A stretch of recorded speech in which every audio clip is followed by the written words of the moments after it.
De retour dans l'Africa Newsroom, Marie-Thérèse Altermat-Massing, chef d'entreprise et président du Conseil des Mariannes de la République d'Europe. Jean-Marie Bitomo, éditorialiste à Africa 24, sont toujours avec nous. Tout de suite, le grand temps.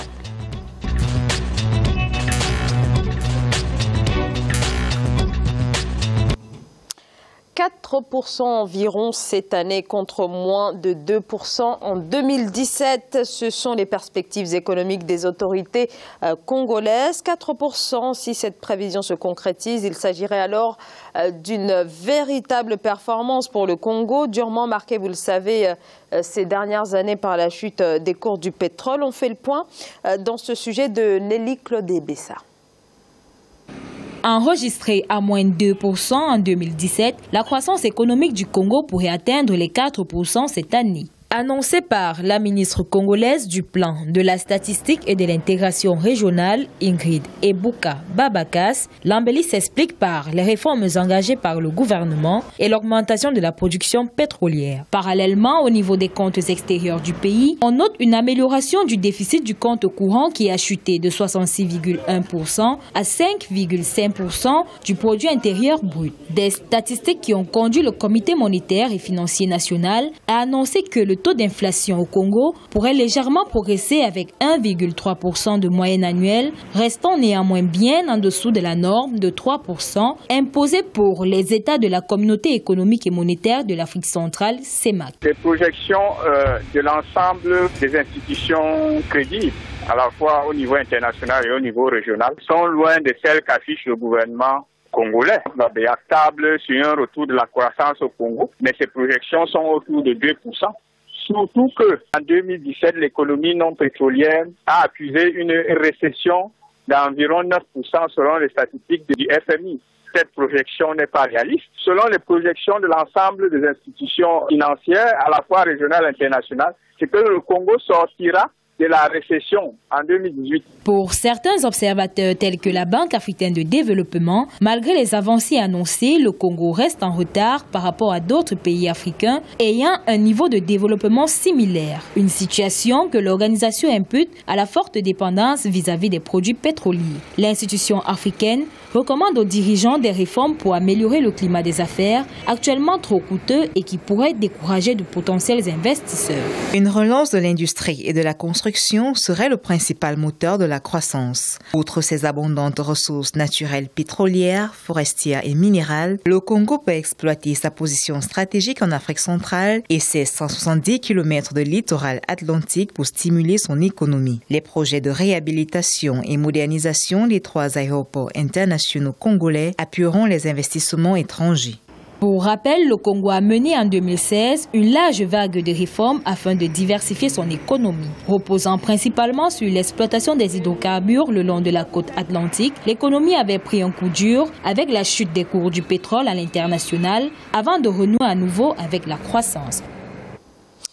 Bon alors, du côté de la BAD, les projections sont de l'ordre de 3,1% pour 2018 et de 1,1% pour 2019 seulement. Marie Altermat-Massing, est-ce que les autorités congolaises sont montrées un petit peu trop optimistes? Oui, tout à fait. Fort de ses 5 millions d'habitants, le Congo regorge de beaucoup de richesses. On sait qu'il y a les minerais, il y a le fer, il y a le bois, mais le Congo n'a pas su développer des autres activités. Il s'est axé, son PIB est axé à près de 80% sur les hydrocarbures. Voilà. Donc, à force de laisser les autres secteurs, le pétrole qui a baissé de près de 50%, il a fallu au Congo beaucoup de ressources et beaucoup d'imagination pour pouvoir maintenir son équilibre. Et surtout en ce moment où par habitant, c'est le PIB par habitant de $1 600 américains.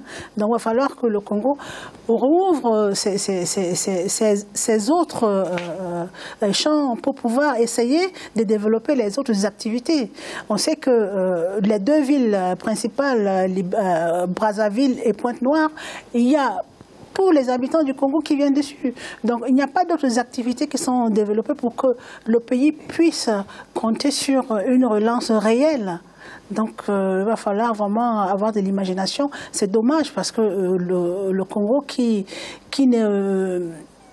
n'axe pas ses activités sur le tourisme qui est vraiment un réel apport de devises. Le bois, par exemple, le fer. Donc, ils oublient d'autres activités et ils ne comptent que sur le pétrole. C'est quand même dommage.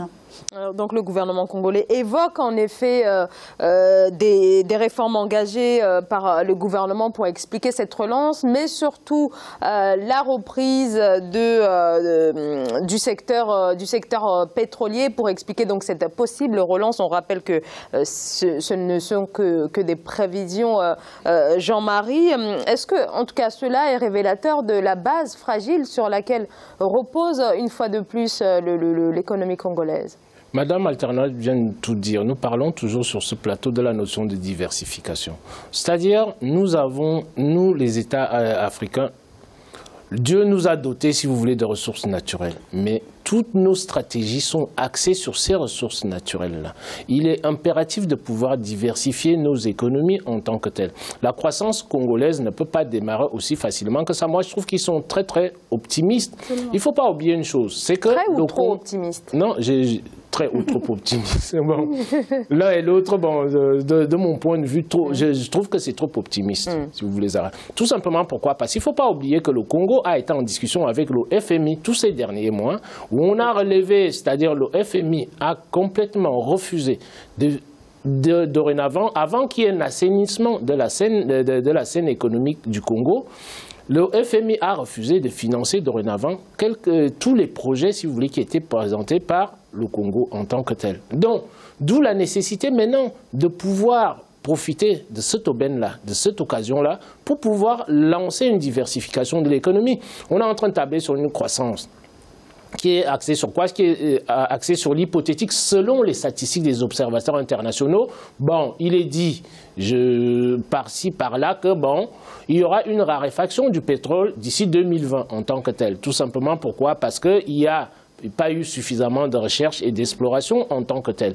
Néanmoins, les pays africains, nous devons, c'est-à-dire nous, desserrer l'étreinte de cette dépendance-là des ressources naturelles. Donc, la diversification ayant pour avantage, nous avons, comment dire, toute l'Afrique aujourd'hui a une richesse qui est inestimable comparée aux autres continents en tant que tel, qui est quoi? Qui est, comment dire, l'agriculture. L'agriculture permet, si vous voulez, de résorber le chômage à condition de mettre en place des stratégies dans le secteur agricole qui soient des stratégies efficientes en tant que telles. Donc, la nécessité, nous l'avons suffisamment dit sur ce plateau, il est impératif que nos pays, ne serait-ce même qu'en termes d'industrie, essayent de construire des transformations sur place. Quelle est la base de départ? La base de départ, c'est de construire des petites coopératives dans toutes nos économies, apprendre aux individus la notion de coopération et de collaboration entre eux. Et ensuite, on verra que les résultats des économies africaines seront différents. Tout simplement pourquoi? Parce que en mettant le maximum d'efforts ou de fonds dans le secteur agricole, on contribue à créer des emplois et à moderniser nos économies en tant que telles. Donc, c'est la voie par laquelle nous devons passer. Quand on regarde les étapes de la croissance, vous n'avez aucun pays au monde, tous nos pays africains, c'est ce que je dis toujours sur ce plateau, tous nos pays africains, ils ont l'impression que, bon, en opérant des exportations, des ressources de matières premières, ainsi de suite, on va résoudre nos problèmes. On ne les résoudra pas parce que je dis souvent, il n'y a qu'à regarder à la fin de chaque année. Vous regardez nos balances commerciales de pratiquement tous les États africains. Vous regardez les recettes liées aux exportations qui rentrent dans nos États. Et vous allez regarder maintenant, si vous voulez, la balance commerciale. Le poste qu'il faut scruter là-dessus, c'est le secteur agroalimentaire.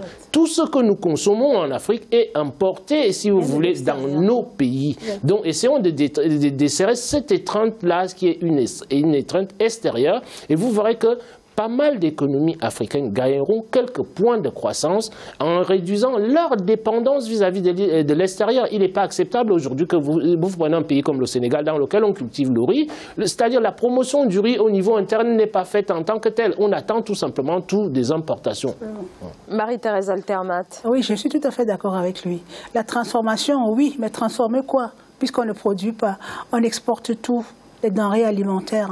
Le Congo a une pluviométrie de plus de 60%, dont la terre est fertile, on ne demande qu'à cultiver. Ils ne cultivent pas. Ce qu'ils cultivent, ce sont peut-être les jardins, les petites parcelles pour la famille, mais on ne pense pas à l'exportation. La politique agricole commune de l'Afrique, en particulier du Congo, est tellement faible qu'on n'arrive même pas à se nourrir de ce qu'on cultive. Donc essayons déjà de promouvoir la culture des denrées, de la transformation, faire des petites coopératives, comme vient de dire M.